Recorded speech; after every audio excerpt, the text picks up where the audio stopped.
Welcome দিলির খান blogs. আজকে আপনাদের জন্য নিয়ে এসে ব্লু ড্রাগন নুডলস, যেটাতে চাউমিন, চাইনিজ নুডলস সব কিছু বানানো যায়। সাধারণত রেস্টুরেন্টে এই ধরনের নুডলস ইউজ করা হয়, আবার হ্যান্ডমেড ইউজও করা হয়। বাট আজকে আমরা এখানে গতানুগতিকভাবে যে ড্রাগন নুডলস বাজারে পাওয়া যায় সেগুলো আপনাদের জন্য নিয়ে এসেছি। আপনারা সচরাচর একটা বাজারে যে কোনো দোকানে, মনোহারি দোকানে আপনারা এটা কিনতে পারবেন। তো এটা আপনাকে সিদ্ধ করার পদ্ধতিটা আপনাদেরকে দেখিয়ে দিচ্ছি। প্রথমে এর মধ্যে আমি পরিমাণ মতো কিছুটা লবণ, বেশ খানিকটা লবণ আমি এখানে দিয়ে দিচ্ছি। সাথে দিয়ে দিচ্ছি 2 চামচের মতো সয়াবিন তেল। তো আজকে আমরা এখানে পুরো নুডলসটা রান্না করব না, এখানে আমরা হাফ নুডলস রান্না করব। তো এখন আমি প্যাকেটটাকে আনবক্সিং করছি। প্যাকেটটাকে আমরা আনবক্সিং করছি।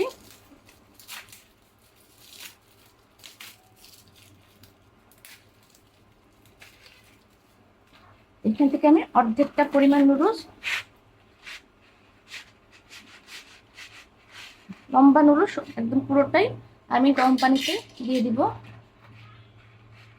এবং সিদ্ধ হতে প্রায় 10 থেকে 12 মিনিট সময় লাগবে, প্রায় 12 মিনিট সময় লাগবে। তো আমরা সিদ্ধ হওয়ার জন্য অপেক্ষা করছি। এটা নিজে নিজেই নরম হয়ে পানির নিচে চলে যাবে।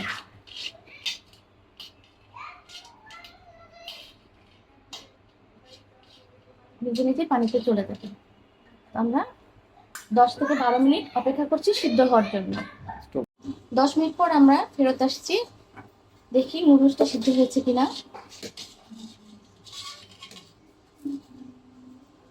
একদম পারফেক্টলি সিদ্ধ হয়েছে। এখন আমি এটা পানি ঝরিয়ে ফেলবো।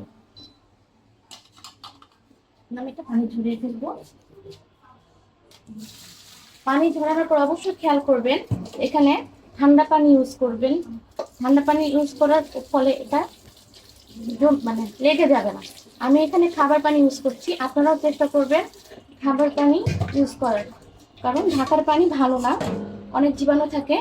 তো রান্নার যে কোনো কাজে চেষ্টা করবেন আপনারা ফুটানো অথবা ফিল্টারের খাবার পানি ব্যবহার করার। চাউমিনটা তৈরি করতে আমার কিছু প্রয়োজনীয় উপকরণ লাগবে। আমি এখানে একটা গাজরের অর্ধেক, বড় সাইজের একটা গাজরের অর্ধেক জুলিয়ান কাট করে নিয়েছি। একটা ক্যাপসিকাম তার অর্ধেকটা জুলিয়ান করে নিয়েছি। কয়েক কোয়া রসুন, যেটা আমি ছোট ছোট করে চিকন চিকন করে কুচি করে কেটে নিয়েছি। আর 3-4টা কাঁচামরিচ, হাফ বাটি চিকেন। আর আমি নিয়েছি রুচির ঝাল টমেটো সস, ফিশ সস, যেটা আপনারা মার্কেটে অ্যাভেলেবেল কিনতে পারবেন। এখানে আছে আহমেদের সয়া সস, আর আছে মোস্ট ইম্পর্টেন্ট একটি জিনিস, যেটা হচ্ছে ম্যাগি সস। এটা দিলে যে কোনো চাইনিজ খাবারের স্বাদ দ্বিগুণ পরিমাণে বেড়ে যায় এবং একটা ফ্লেভার আসে, যেটা আমরা দোকানের চাইনিজ খাবারে পাই। তো আমরা এখানে একটা সস তৈরি করব। সস তৈরি করতে আমাদের লাগছে, এখানে আমি নিচ্ছি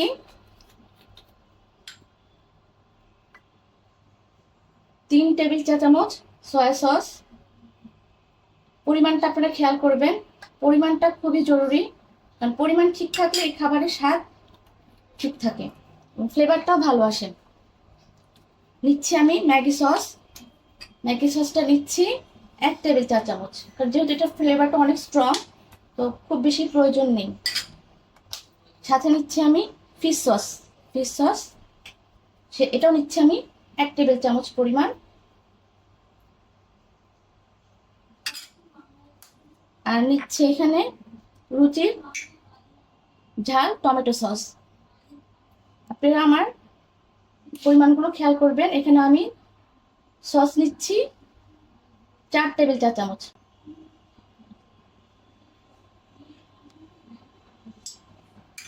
আর সাথে এখানে 2 টেবিল চা চামচ আপনারা চিনি অ্যাড করবেন। এই সসটার উপকরণ সঠিক হওয়াটা খুবই জরুরি।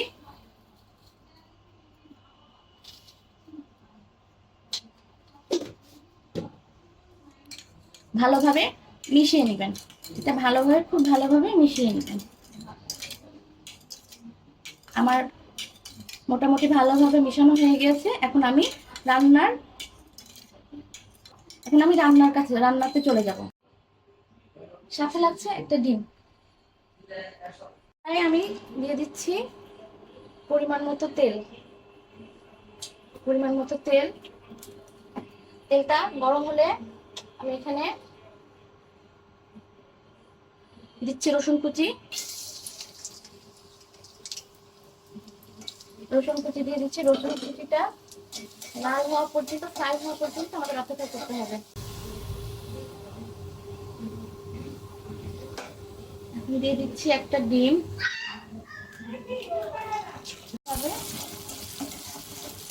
ফ্রাই করে নিব। যেহেতু এখানে কয়েক রকমের সয়া সস ইউজ করা হয়েছে, তো লবণটা আপনারা জাস্ট একটু ডিমের সাথে সামান্য একটু দিয়ে দিবেন। অতিরিক্ত লবণের প্রয়োজন নেই, কারণ প্রত্যেকটি সসের সাথে লবণের একটা স্বাদ থাকে। এখানে সামান্য একটু লবণ দিয়ে দিচ্ছি। আমি এখন চিকেনটা অ্যাড করছি। চিকেন আর ডিমটা একসাথে খুব ভালোভাবে আমরা ভেজে নেব।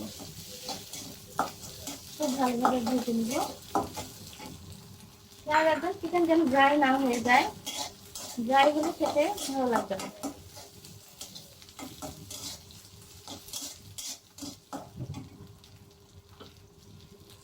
আমি এখন গাজর দিয়ে দিচ্ছি।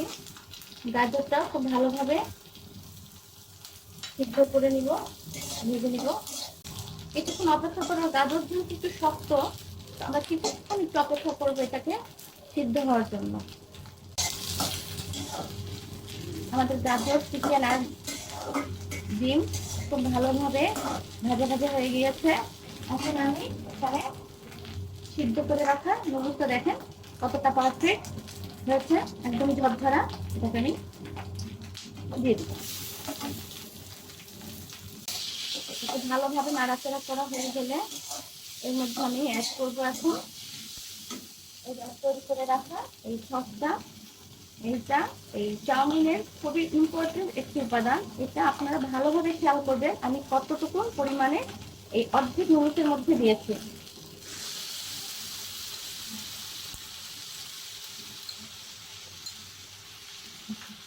আর আমি যেহেতু আমার বাচ্চারা ঝাল পছন্দ করে না, আমি এখানে 3-4টা কাঁচামরিচ ফালি করে দিয়েছি।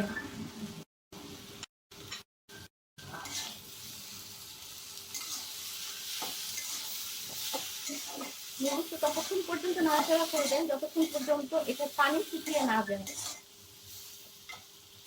হাই ফ্লেমে রান্না করবেন, এবং চাইনিজ মানে একটু হাই ফ্লেমে রান্না করা।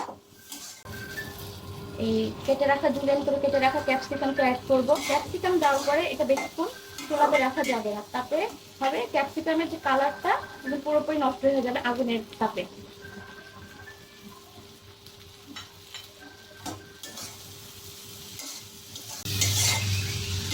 আমার প্রায় তৈরি হয়ে গেছে, রেডি হয়ে গেছে। এখন আমি চুলাটা অফ করে দিব। পরিবেশনের জন্য একদম পুরোটাই প্রস্তুত। চাউমিন রেসিপিটা কেমন হয়েছে আপনারা রান্না করবেন, অবশ্যই বাসায় ট্রাই করে দেখবেন এবং খেয়ে জানাবেন খেতে কেমন হয়েছে। নিচে আপনারা অবশ্যই কমেন্ট সেকশনে জানাবেন যে খেতে কেমন হয়েছে।